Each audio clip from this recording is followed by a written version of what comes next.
estar contigo. No hay otro lugar que me llene. En la tempestad me das calma, nada detendrá tu fidelidad.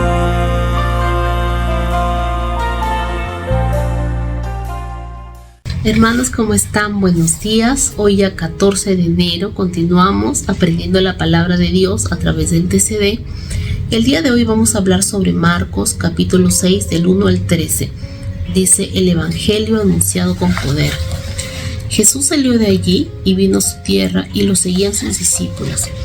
Cuando llegó el sábado comenzó a enseñar en las sinagogas y muchos oyéndolo se admiraban y preguntaban: ¿de dónde saca estas cosas? ¿Y qué sabiduría es esta que le es dada?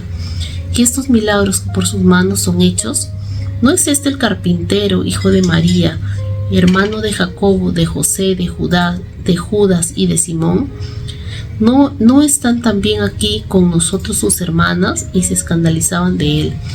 Pero Jesús les dijo: no hay profeta sin honra, sino en su propia tierra, entre sus parientes y en su casa. No pudo hacer allí ningún milagro, salvo que sanó unos pocos enfermos poniendo sobre ellos las manos. Y estaba asombrado de la incredulidad de ellos y recorría las aldeas de alrededor enseñando. Después llamó a los 12 y comenzó a enviarlos de 2 en 2 y les dio autoridad sobre los espíritus impuros. Les mandó que no llevaran nada para el camino, sino solamente bastón, ni bolsa, ni pan, ni dinero en el cinto, sino que calzaran sandalias y no llevaran 2 túnicas. Y añadió: donde quiera que entréis en una casa, posad en ella hasta que salgáis de aquel lugar. Y si en algún lugar no os reciben ni os oyen, salid de allí y sacudid el polvo que está debajo de vuestros pies para testimonio de ellos. De cierto os digo que en el día de juicio será más tolerable el castigo para los de Sodoma y Gomorra que para aquella ciudad. Y saliendo predicaban que los hombres se arrepintieran y echaban fuera muchos demonios y ungían con aceite a muchos enfermos y los sanaban. Estamos viendo en estos versículos el momento en el que Jesús va a su tierra natal, a Nazaret, en donde él también desea compartir de la palabra. El detalle era que en ese lugar a Jesús lo conocían porque él creció allí. Lo conocían no como Jesús, el Hijo de Dios, sino lo conocían como Jesús, el hijo de José o el hijo de María, Jesús el carpintero. Y justamente dice la Biblia, ¿no?, que a él lo llamaban: este no es Jesús, el hijo de María. Este no es el carpintero que hace predicando a las personas, que hace sanando, que hace allí. Y no entendían cómo él había logrado tener el poder para poder sanar a las personas, para poder tener tanta influencia, porque él lo habían visto desde muy pequeño. Tal vez con mucha incredulidad lo veían, de repente disminuyendo el poder que Jesús tenía, y no viéndolo con fe, sino viéndolo con ojos humanos, ¿no? De repente a través del recuerdo de que él era un niño, de que él creció en una familia humilde, que él es una persona que no se dedica al estudio de la palabra, entonces no tenía una razón de por qué él tenía tanto conocimiento de la Biblia. Y esto y Jesús dice, ¿no? No hay profeta sin honra sino en su propia tierra, entre sus parientes y en su casa, ¿no? Esto me hace recordar, por ejemplo, cuando una persona conoce de Dios, conoce y recibe a Jesús en su corazón y decide cambiar, decide aprender de la palabra, cambiar sus hábitos, ir a la iglesia, alejarse de las personas que de repente son mala influencia, y empieza a mostrar cambios externos. Tal vez si fumaba, dejaba de fumar, tal vez si tomaba, dejaba de tomar, Y esas cosas llaman la atención a las personas y más aún a la familia, pero justamente la familia es la que en algunas ocasiones son las que más tropiezo pueden causar a una persona que recién está conociendo de Dios. ¿Por qué?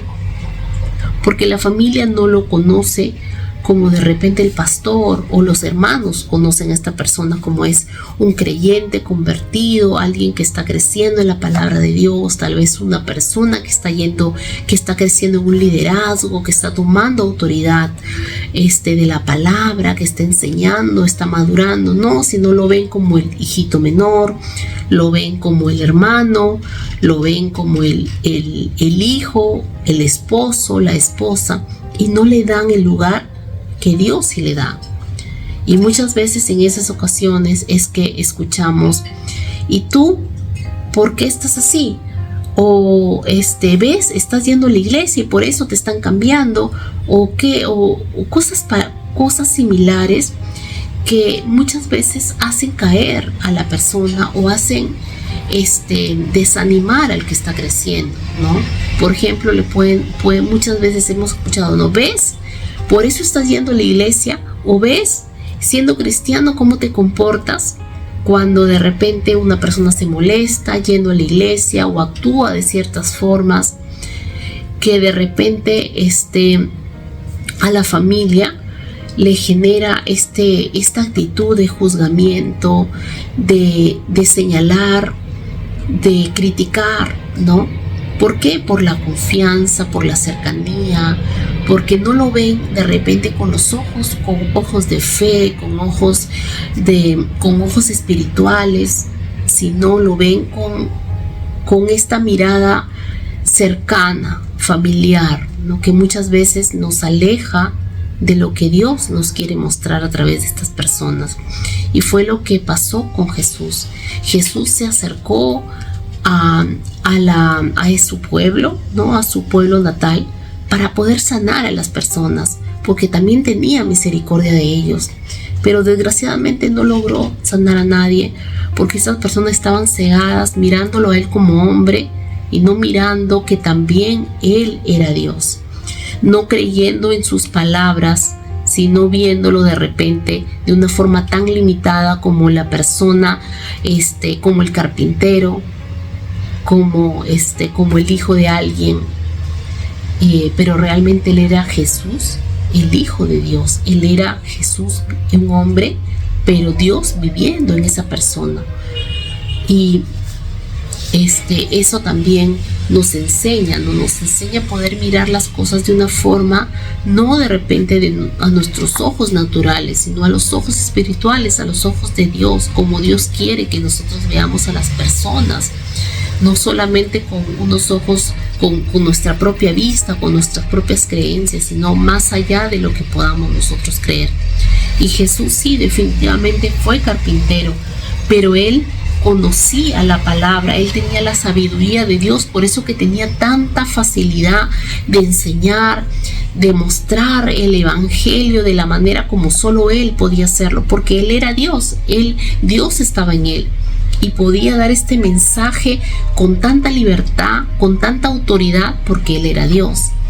Y también en la segunda parte de estos versículos dice, ¿no?, que él mandó a sus discípulos de 2 en 2 y que no llevaran nada, no, ni bolsa ni nada, porque Jesús quería que estas personas comiencen a ver la mano de Dios en sus vidas, comiencen a ver que la provisión proviene de Dios, que ellos no necesitan de repente más cosas que su fe, que la palabra que ellos iban a enviar, porque Dios iba a proveer. Y muchas veces los hombres de Dios, las personas que se levantan en un ministerio, comienzan sin nada, solamente con la fe, con la convicción de que Dios los ha llamado, sin nada más, y Dios va proveyendo en el camino. Ese es algo que solamente Dios lo puede hacer, es un milagro. Y aún a nosotros, cuando nosotros comenzamos algo que Dios nos ha llamado, que Dios pone en nuestro corazón, muchas veces comenzamos de cero, y en el camino Dios va proveyendo, Dios va mostrando su fidelidad, Dios va mostrando su provisión, y es algo que Jesús les estaba enseñando a los discípulos también. y la importancia de que nosotros podamos bendecir a un hombre de Dios, a alguien que proclama la palabra, a alguien que sirve a Dios. ¿Cuántas veces he escuchado a personas que critican a los pastores, que critican a las personas que sirven en la iglesia de manera permanente? Es algo que yo sé que hay muchas personas que dan mal testimonio. Eso es algo que todos lo sabemos. Todos hemos visto a alguien que da muy mal testimonio. Pero también tenemos que reconocer que hay hombres y mujeres que realmente trabajan para la obra de Dios, que realmente ponen su esfuerzo, su dedicación, su tiempo, sus años para bendecir a las personas, para ayudar a las personas, para levantar de esa manera espiritual, para ayudar a salvar a tantas personas que están alejadas de Dios. Y ellos también necesitan una provisión, también necesitan un sueldo, un dinero mensual, un ingreso, así como cada uno de nosotros lo tenemos. Pero pensamos muchas veces de que estas personas no tienen necesidad y no merecen tal vez recibir un ingreso. Pero no es así. La Biblia dice que en el versículo 12, en el versículo 11 dice: y si en algún lugar no reciben ni oyen, y salid de allí y sacudan el polvo que está debajo de vuestros pies para testimonio de ellos. De cierto os digo que en el día del juicio será más tolerable el castigo para los de Sodoma y Gomorra que para aquella ciudad.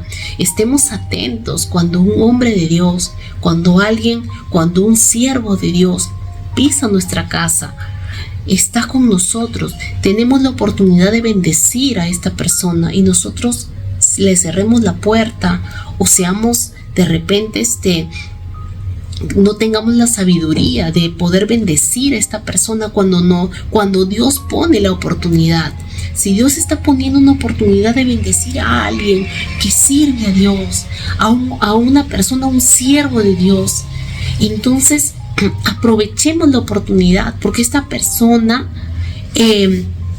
va a recibir bendición de algún lado. Si no es de nosotros, va a venir alguien más a bendecirlo.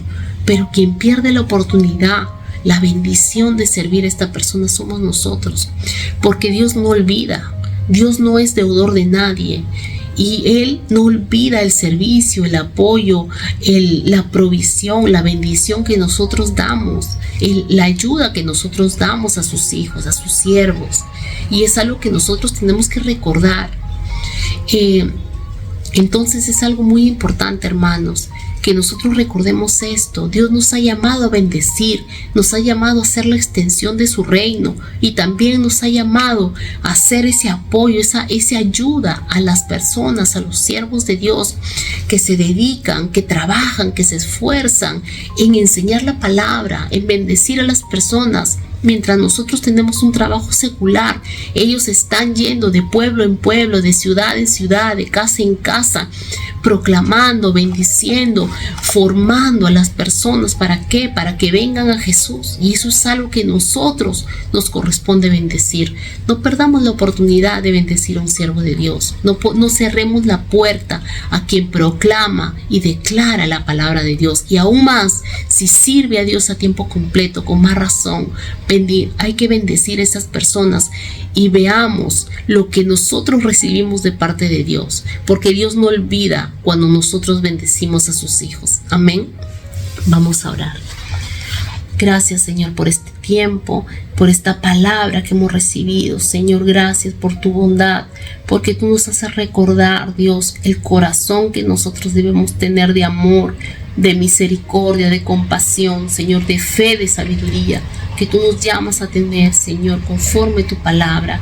Dios mío, ayúdanos, Señor, danos la sabiduría, quita toda ceguera, Señor, espiritual que podamos tener, Señor, y ayúdanos, Señor, a fortalecernos en fe, Señor, que no perdamos la oportunidad de bendecir ni de recibir tu bendición, Señor. Gracias, Dios, por este tiempo especial que tenemos, en el nombre de Jesús. Amén.